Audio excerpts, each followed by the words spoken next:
Agriculture and non-agriculture sector of the Indian economy. So, agriculture sector, also known as primary sector, include activities that directly depends on natural resources such as land, water and forest. तो agriculture sector को हम लोग और क्या कह सकते हैं, primary sector.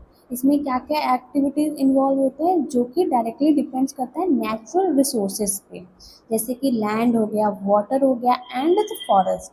It is considered the backbone of the Indian economy as it provided employment to the large portion of the population. इसको क्या कंसिडर किया जाता है, backbone of the Indian economy. ये बैकबोन होता है किसका, इंडियन इकोनॉमी का, क्योंकि ये प्रोवाइड करता है employment to the large portion of the population. ये लार्ज पोर्शन पॉपुलेशन को एम्प्लॉयमेंट प्रोवाइड करता है. Component of the agriculture sector. अब एग्रीकल्चर सेक्टर के क्या क्या कंपोनेंट होते हैं. पहला होता है crop production. Crop production involves the cultivation of the food grains, fibers, oilseed like wheat, corn, cotton and cash crop to meet the food and economic need of the country. तो crop production क्या होता है, crop production involve जिसमें हम लोग cultivation करते हैं किसका, फूड ग्रेन्स के, जैसे फाइबर्स के, ऑयल सीड के, उसमें वीट्स आते हैं, कॉर्न आते हैं, कॉटन्स आते हैं, कैश क्रॉप आते हैं, जिससे फूड और इकोनॉमिक नीड्स को फुलफिल करता है. सेकेंड है हमारा horticulture. Horticulture refers to the cultivation of fruits, vegetable, flowers and medicinal plants which add diversity and value to the agriculture. Horticulture में क्या क्या आते हैं, फ्रूट्स आते हैं, वेजिटेबल्स आते हैं, फ्लावर्स आते हैं, ये सब का कल्टिवेशन को हम लोग क्या कहते हैं, हॉर्टिकल्चर कहते हैं. फिर हमारा आता है animal husbandry. Animal husbandry include activities such as dairy farming, poultry farming and livestock management which provide the additional income and the nutrition. Animal husbandry में क्या आता है, एक्टिविटीज जैसे कि डेयरी फार्मिंग आ गया, दूध से रिलेटेड जो फार्मिंग होते हैं, पोल्ट्री फार्मिंग, चिकन, एग, ये सब से जो फार्मिंग होता है, एंड लाइव स्टॉक मैनेजमेंट जो कि एडिशनल इनकम प्रोवाइड करता है. Fisheries. Fishery involve fish production through catching fish from reverse as well as fish farming, aquaculture, contribution to food supply and employment. Fishery में क्या कहते हैं, हम लोग फिश का प्रोडक्शन करते हैं जिसमें हम लोग मछलियों को पकड़ते हैं, हम लोग रिवर से पकड़ते हैं, उनका फार्मिंग करते हैं और उनको बेचते हैं, ये सब फिशरी में आता है. Agriculture provide employment 45 to 50% of Indian workforce and contribute around 15 to 18% to the country GDP. जो हमारा एग्रीकल्चर सेक्टर होता है वो कितना एम्प्लॉयमेंट प्रोवाइड करता है, 45 से 50% ऑफ इंडियन वर्कफोर्स को ये एम्प्लॉयमेंट प्रोवाइड करता है. और इसका कॉन्ट्रीब्यूट कितना होता है जीडीपी में, 15 to 18% इसका कॉन्ट्रीब्यूट होता है. Non-agriculture sector. Non-agriculture sector include all economic activities that do not directly depend on natural resources. It is divided into two major part. Non-agriculture sector क्या होते हैं, वो सारे activities जो natural resource पे directly depend नहीं होते हैं. It is divided into two major part. ये दो major part में divide होते हैं, industrial sector and service sector. Industrial sector पे और service sector पे. तो पहला हमारा क्या आता है, industrial sector which is secondary sector. The industrial sector involve activities related to the manufacturing and processing. तो इंडस्ट्रियल सेक्टर किस पे एक्टिविटीज़ पे इन्वॉल्व होता है, जो कि मैन्युफैक्चरिंग से रिलेटेड है और प्रोसेसिंग से रिलेटेड है. Where the raw material are converted into finish good, जिसमें रॉ मटेरियल किसमें कन्वर्ट होता है, फिनिश गुड पे.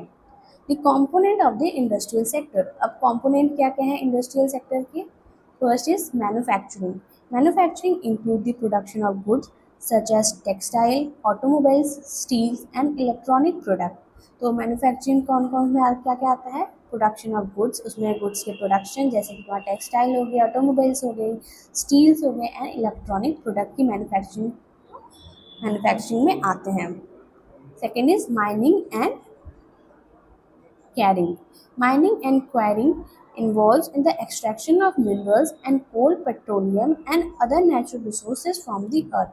माइनिंग एंड क्वायरिंग क्या होता है, ये एक्सट्रैक्शन होता है, निकाला जाता है जिसको, मिनरल्स को, कोल को, पेट्रोलियम को और अदर नेचुरल रिसोर्सेज को, किससे, अर्थ में से हमारे क्या निकलते हैं, तेल निकलते हैं, पेट्रोलियम निकलते हैं, अदर अदर मिनरल्स निकलते हैं, उसको ही हम लोग माइनिंग और क्वायरिंग कहते हैं।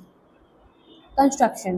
The construction sectors focus on infrastructure development such as roads, bridges, building and rural state project. Construction किस पे फोकस करता है, डेवलपमेंट, इंफ्रास्ट्रक्चर डेवलपमेंट में, जैसे कि रोड्स बनाना, ब्रिजेस बनाना, बिल्डिंग्स बनाना और रियल प्रोजेक्ट को किस में आते हैं, ये सब कंस्ट्रक्शन में आते हैं। The industrial sectors contribute around 25 to 30% to Indian GDP. Industrial sector कितना कंट्रीब्यूट करता है, 25 से 30% इंडियन जीडीपी में कंट्रीब्यूट करता है। फिर हमारा आता है service sector which is tertiary sector. The service sector include activities that provide service rather than goods and the largest contributor to the Indian GDP. Service sector किस पे फोकस करता है, सर्विस प्रोवाइड करने में, गुड्स के बजाय ये किस पे फोकस करता है, सर्विस पे। And it is the largest contributor to the Indian GDP, और ये लार्जेस्ट कंट्रीब्यूटर होता है इंडियन जीडीपी पे। Component of the service sector, अब क्या क्या कॉम्पोनेंट है सर्विस सेक्टर के।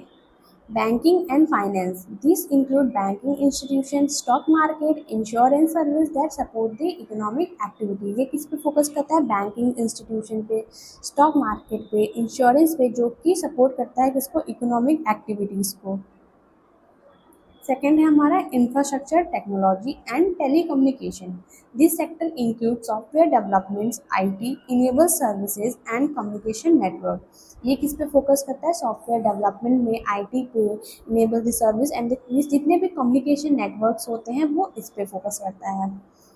ट्रेड एंड कॉमर्स पे भी फोकस करता है। Trade and commerce involves buying and selling goods through the wholesale, retail, e commerce and international trade. तो ये ई कॉमर्स, ट्रेड और कॉमर्स पे, ट्रेड क्या होता है, कॉमर्स क्या होता है, जिसमें हम लोग बाइंग करते हैं, सेल को, गुड्स को खरीदते हैं, बेचते हैं, होलसेल के थ्रू, रिटेल के थ्रू, ई कॉमर्स के थ्रू, ऑनलाइन या इंटरनेशनली जो खरीदते बेचते हैं वो सर्विस सेक्टर में आते हैं। ट्रांसपोर्ट एंड कम्युनिकेशन, ये ट्रांसपोर्ट और कम्युनिकेशन पर भी फोकस करता है। This include railways, roadways, Airways and postal services that help in movement of the goods and people. इसमें क्या इंक्लूड होते हैं, रेलवेज हो गए, रोडवेज हो गए, एयरवेज हो गए, पोस्टल सर्विस हो गए, जो कि किसमें हेल्प करता है, गुड्स को, पीपल्स को मूवमेंट में हेल्प करता है। एजुकेशन एंड हेल्थ केयर, ये एजुकेशन और हेल्थ केयर पर भी फोकस करता है। This sector provide essential services such as schools, universities, hospitals and the medical care. ये सेक्टर किस में प्रोवाइड करता है, ये सर्विस प्रोवाइड करता है स्कूल्स में, यूनिवर्सिटीज़ पे, हॉस्पिटल्स पे, मेडिकल केयर पे, इस सब पे भी फोकस करता है। Tourism and hospitalities, tourism and hospitalities includes hotels, travel services and tourist related activities that generate income and employment. ये किस पे फोकस करता है, इंक्लूड दी होटल्स पे फोकस करता है, ट्रैवल सर्विस एंड टूरिज्म पे, टूरिज्म रिलेटेड एक्टिविटीज़ पे फोकस करता है, जो कि इनकम और एम्प्लॉयमेंट जनरेट करता है। This service sector contribute more than 50 to 55% to the Indians GDP. ये सर्विस सेक्टर कितना कॉन्ट्रीब्यूट करता है, 50 से 55% इंडियन जीडीपी को पे कॉन्ट्रीब्यूट करता है। It is a major source of employment in urban areas, और ये एक मेजर सोर्स ऑफ एम्प्लॉयमेंट है अर्बन एरियाज में। तो हमने क्या क्या देखा, agriculture and non agriculture sector in Indian economy, जिसमें आते हैं एग्रीकल्चर सेक्टर में हमारा क्रॉप प्रोडक्शन आता है, हॉर्टिकल्चर आता है, एनिमल हस्बेंडरी, फिशरी आता है। नॉन एग्रीकल्चर में हम दो सेक्टर पढ़ते हैं, industrial sector and service sector. Industrial sector में हम पढ़ते हैं मैन्युफैक्चरिंग, माइनिंग, क्वायरिंग, कंस्ट्रक्शन, ये सब पढ़ते हैं। और सर्विस सेक्टर में हम लोग क्या पढ़ते हैं, सर्विस सेक्टर में हम लोग पढ़ते हैं बैंकिंग, इंश्योरेंस, बैंकिंग, फाइनेंस पढ़ते हैं, इंफॉर्मेशन टेक्नोलॉजी पढ़ते हैं, ट्रेड एंड कॉमर्स पढ़ते हैं, transportation and communication, education and health care, tourism and hospitality, ये सब हम लोग सर्विस सेक्टर में पढ़ते हैं।